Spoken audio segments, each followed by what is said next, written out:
Well, thank you, Jen, and hello, everyone. Thank you for joining us for today's webinar. This is all new content suggested by both my staff and our regular webinar attendees. Thank you. At the end of the session today, like Jen mentioned, you'll have an opportunity to respond with an evaluation and some comments, and we really do read those, and they shape the material that we prepare for you. So when this topic was given to me and saying we need to do a webinar on it, I was challenged by that. And it caused me to have to do some research because I know and I've seen that preventive maintenance is good. And I've even read a number of governing documents that require the board to maintain the property in first-class condition. Now, I've always wondered what that was and how it could be measured, but let's get back to measurement. Preventive maintenance kind of resonates with me. Being in the reserve study business, we help our clients prepare for the big projects. So the common areas are safe, well-maintained, they promote pride of ownership, and they support maximized home values. And you can imagine a rundown property is expensive to maintain because there's projects needing to be done everywhere, and it doesn't command high home values.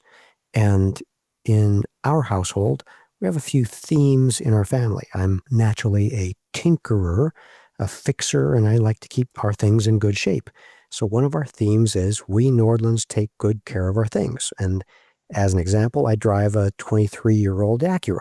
I keep it in good shape and it serves me well. And another theme is retail is only a starting point. And that's because most of the things we buy today are made for the average consumer, and that doesn't always necessarily suit you well. You may want to improve it a little bit to make it run a little bit longer, change the batteries in it so they're rechargeable instead of single use, just myriad of things you can do to customize what you have to make it serve you well. And that takes me to today's program. Can we measure the effects of preventive maintenance? Should you customize it for the good and for the improvement of your association? So I will get to that answer, and we've got a good way of measuring it. But I think the first thing we need to do is start our program. You'll see that the way we have it organized here is what is preventive maintenance and why do it. I'm going to show 3 case examples, and then we'll all bring it all to a conclusion. So let's go to that first question. What is preventive maintenance?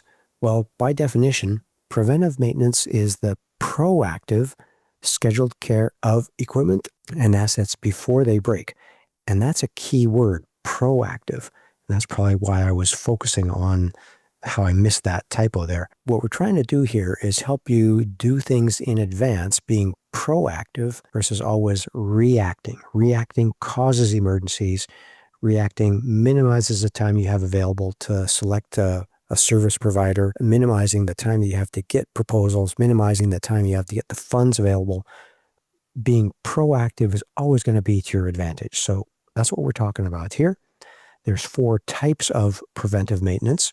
There's time-based, which is simply something that gets old due to age. And that can be something largely like a roof. Its age is just based on the sun rising and setting, the seasons of winters that it goes through. It's primarily time-based. It's age-driven. There's usage-based, which is all duty cycles. Maybe the hours on your diesel electrical backup system, the cycles that your elevator travels up and down and back and forth. Well, hopefully just up and down. There's condition-based, which is appearance. When you're looking at the paint and when you realize it has started to crack, you've waited too long. So it's appearance-based. And there's also new things. There's predictive preventive maintenance for the few properties that have a logging system to log when they do projects around the association.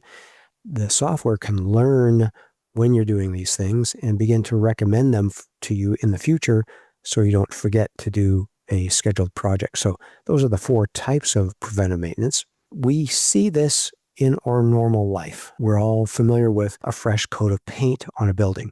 That's just like you and I putting on a raincoat before we go outside. It's a very simple exterior coat to prevent it. And that's the same thing as sealing your asphalt. It's a preventive seal that you put on that expensive asphalt structure. It could be something like changing the oil in your car. When you hit a certain number of miles or the indicator on your dashboard says it's time, It could be something that you do seasonally, cleaning your gutters to get the leaves out so the water flows and is not standing, deteriorating your gutters, deteriorating your roof. Or it may be something that you do regularly just to keep things in good shape, and things like exercising your major valves. Don't just let them sit there. Turn them a little bit, a couple times a year, just to make sure that they're moving and they don't freeze up, so that when you need to shut off the water for a certain building, the valve works. So it's just little things to do. None of this is all too expensive. None of this is surprising. It's just the kind of normal things that we do in our world. So the question is, how and why do you do it? Well, let's focus on why. Do you have a schedule? Do you have something that triggers it's time to do a certain project? 45% of you, you don't have a schedule. About 20% of you weren't sure. So I'm going to put those together and say a majority of the people here probably don't have a schedule that their association follows. All the little things about your association, getting the leaves or debris out of the track that your entry gate opens and closes on. Just little things like that. Do you use volunteers? Like, does one of the board members or a homeowner hose off the pool deck on Mondays after the pool has been used on the weekend and pick up some loose things, throw them in the garbage? Are you doing that? Do you have assigned tasks? Or are you trusting or relying on your service providers to do what is needed? For instance, when the pool service comes to clean your pool, are they also stepping into the pool equipment room and making sure there's no leaks, making sure the leaves aren't accumulating and clogging the intake and the exhaust of your pool heater, things like that? So are they doing what they can, or only what they're very specifically assigned to do? And maybe can you expand that while they're there and just help do the right things? And you may be wondering, what is or what does a maintenance schedule look like? And I've got one here from one of our clients. I'm not sure if you can really read it, but it's a list of projects for this property. It's 22 projects. And you can see it left to right, January through December. Some projects they do monthly. Some projects you do twice a year. I think there's a few that they do 4 times a year, quarterly. And sometimes the twice a year projects they do at different times during the year than other twice a year projects. But it helps guide what's going on at your association so you just don't forget. And that's the deal about being proactive. You want to do it before it's a problem, preventing a problem. And you're thinking, gee, Robert, that's a lot. Can you leave that up for us to copy? Why should we do that? Is there value? And that will get us to the core of our presentation today.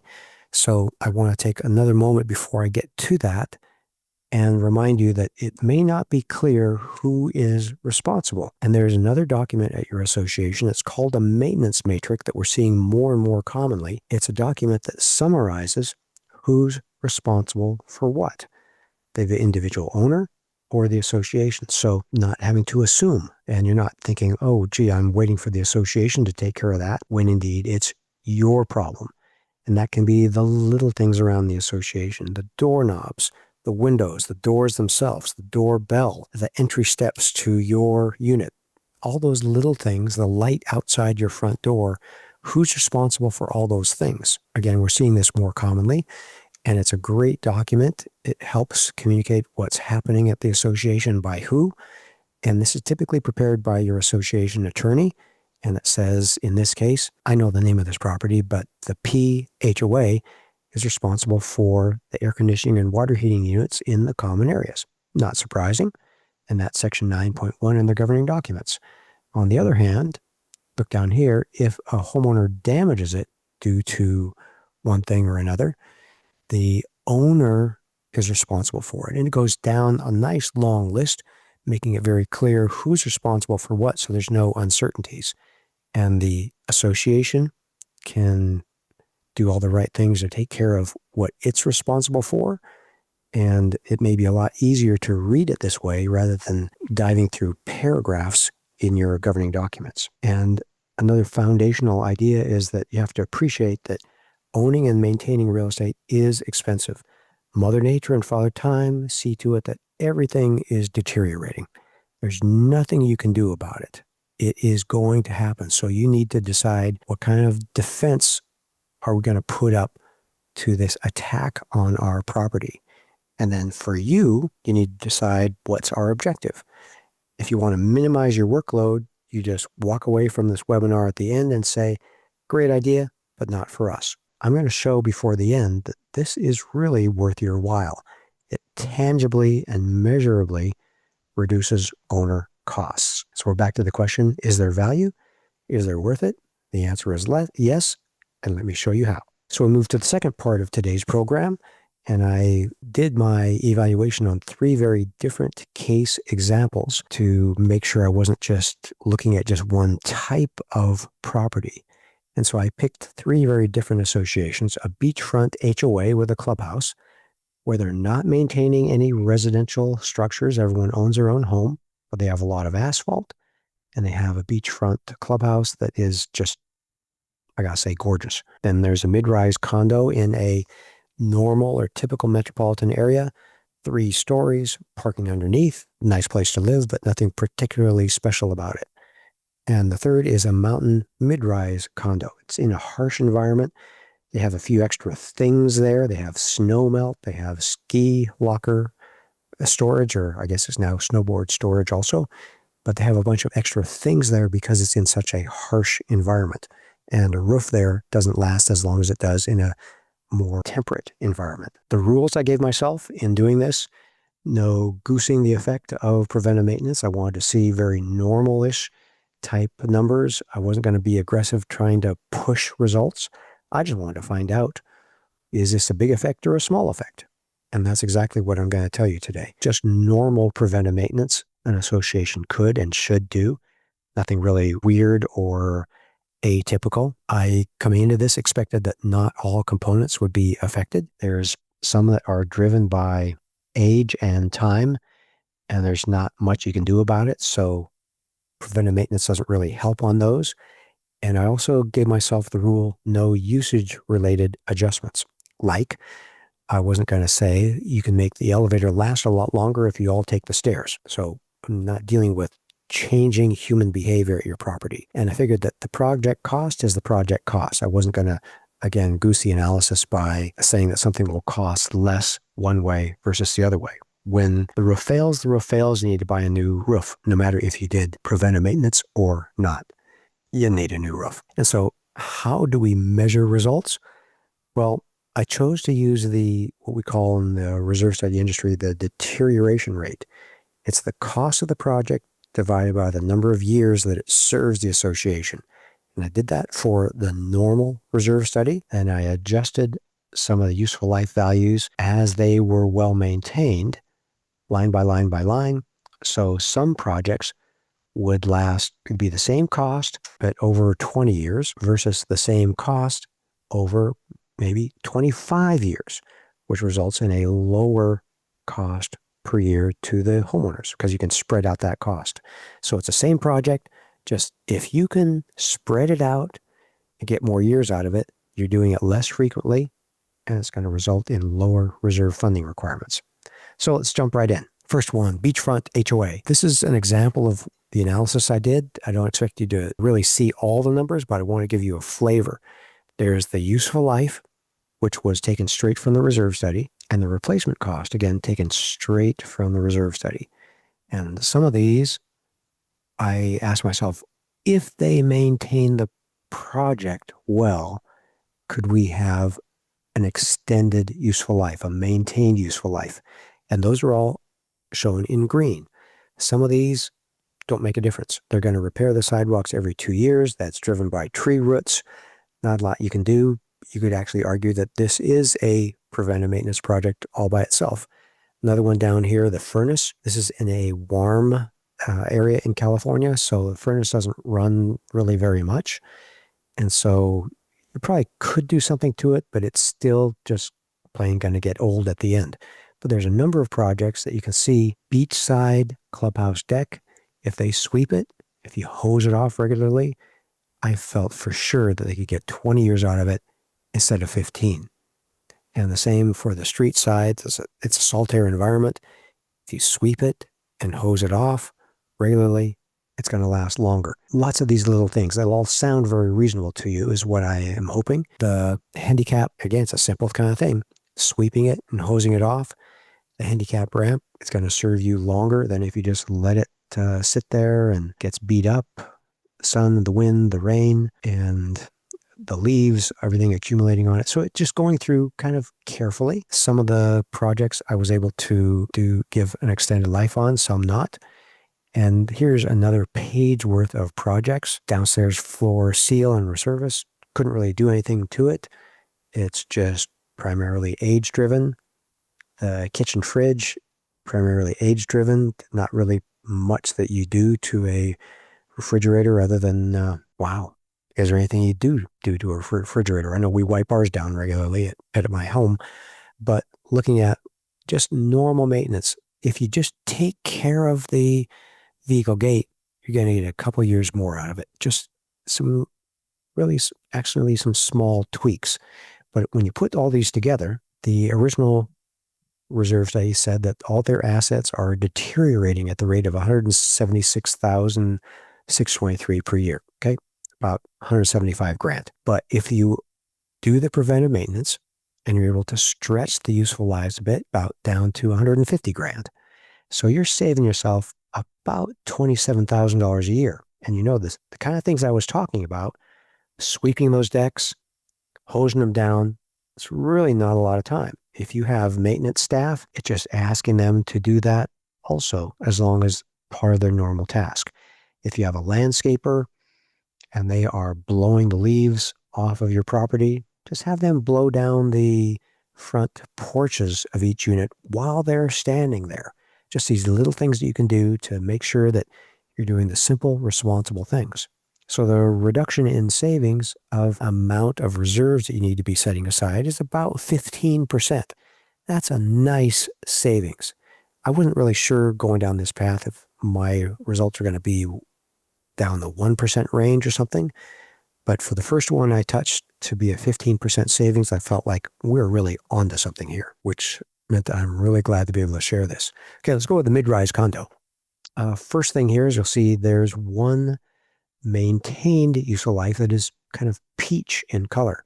And that's because I dropped the useful life from 10 to 8. I thought that, let's do this more often.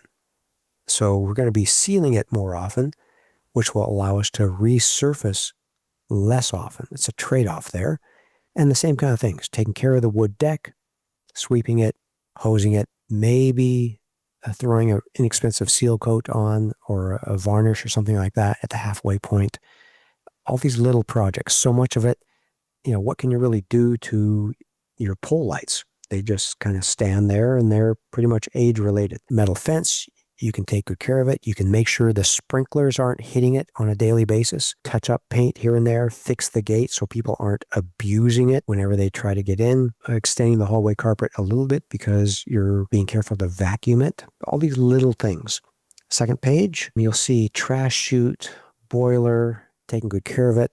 As a result, the water tanks, they just sit there. So no benefit to what you do for the water tanks. I think it was on the other page, but with caring for the carpeting a little bit better allows you to extend that from, I think it was 10 years to 12 years.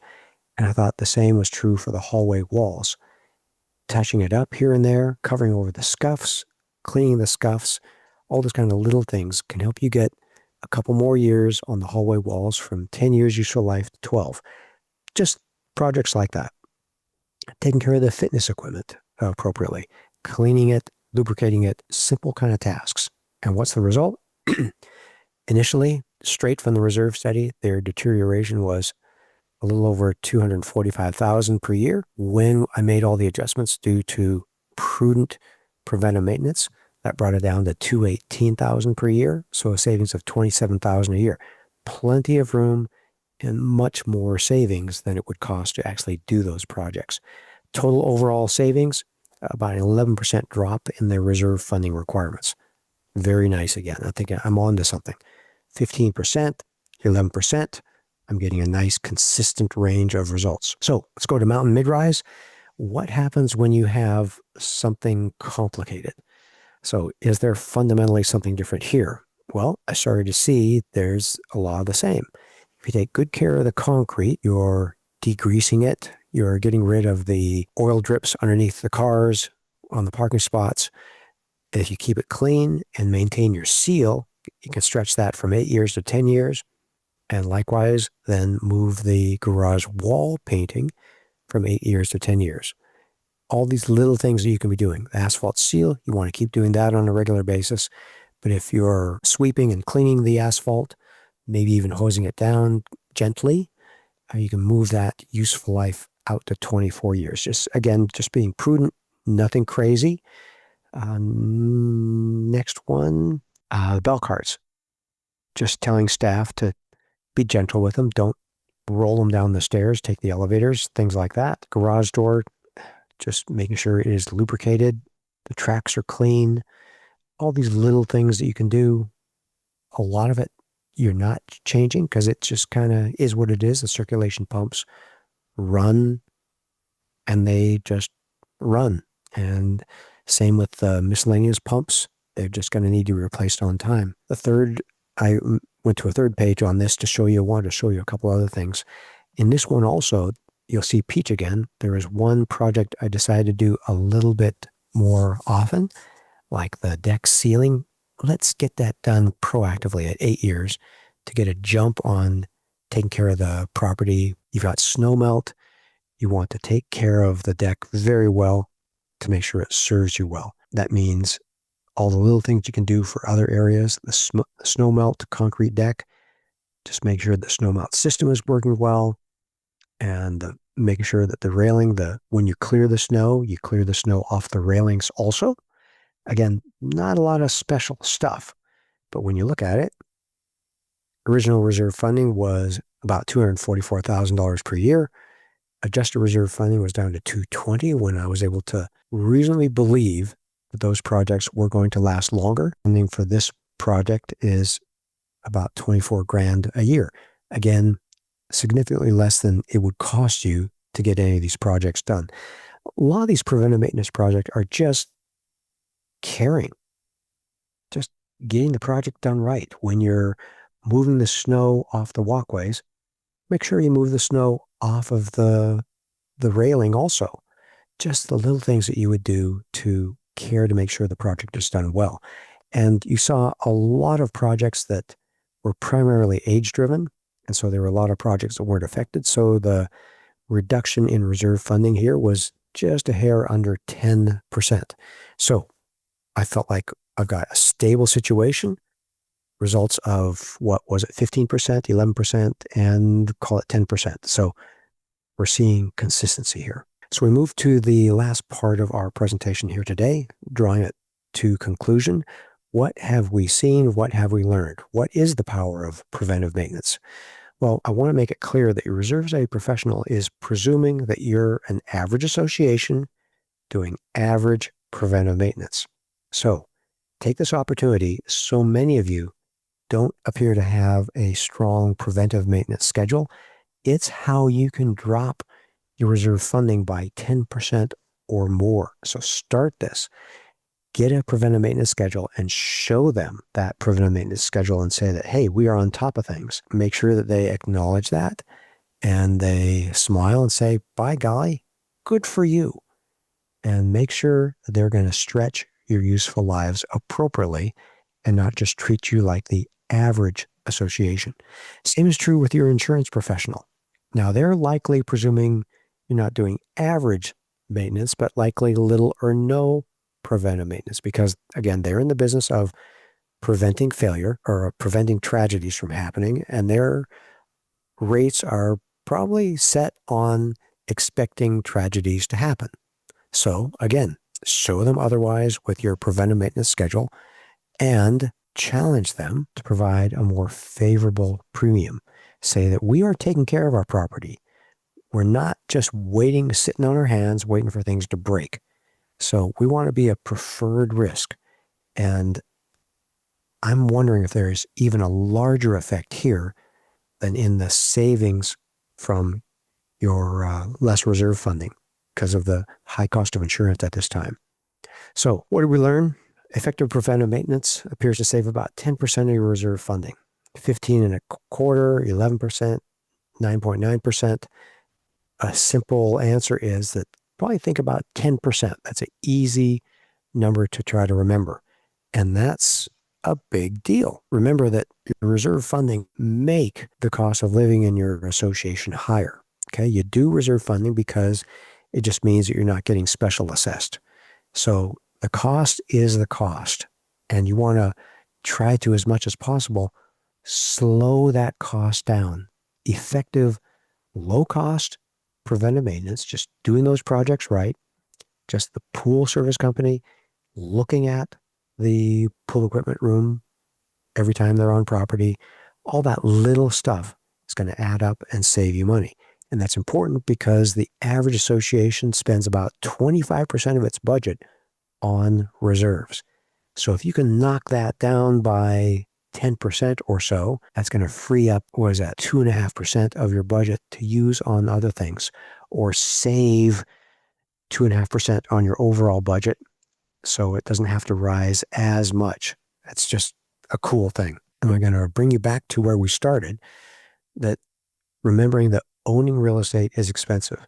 There's very little you can do to change the fact that Mother Nature and Father Time are in the driver's seat. They are making things deteriorate. That's just the way life is on this planet. But you do have control to, maybe I can say, to slow their roll. You can't stop that deterioration, but you can definitely slow it down with ongoing preventive maintenance. I talked about right at the beginning, painting something or sealing your asphalt is like putting on a raincoat. So do that. Before you walk outside, put on your raincoat. When your asphalt is starting to look a little bit dry, seal it. Before the railing on your wood fence or handrails begins to crack and peel, paint it. We're talking about the simple things that you should and would want to do at your association. I believe it's cost effective, and I believe I've been able to show you that pretty clearly. So make sure that you are getting an updated reserve study. It's going to be your primary guide towards moving ahead into the future. Make sure that those useful life estimates are updated with information about your maintenance plan. And we have so many other resources at Association Reserves. We sell reserve studies, obviously, but on our website, reservestudy.com, we've got many written and video resources. A lot of things that we've learned from preparing reserve studies since 1986, and over 100,000 at this time. And we just added to our knowledge base by the work I did in the last week, measuring the effect of preventive maintenance. If you want to go somewhere else, we have all our video resources. They're both on our website and on YouTube. If you search for reserve study or reserve studies on YouTube, pretty good chance you'll find our material there. A lot of good stuff, full webinars, webinar shorts, a lot of simple information, easy to digest. And we also have another medium. We've got a weekly 30-minute podcast for board members. It's called HOA Insights, Common Sense for Common Areas. You can subscribe from all major podcast platforms, or you can go straight to our website, hoainsights.org. Actually, the podcasts are also on our YouTube channel, so you can watch what's going on with the guests that we have there. And it's all to encourage and equip our board member audience for the hard work they do leading their association forward. But if you are a reader, we've also got a book. It's called Understanding Reserves. It's available on Amazon for $29.99. Get that if you're a reader. I've got a copy here at my desk, and I will sign that for someone who asks an interesting question. Get that to you. So at this point in time, that wraps up our planned curriculum for today's program. I'm going to turn the microphone over to Jen, who will coordinate our Q&A time together.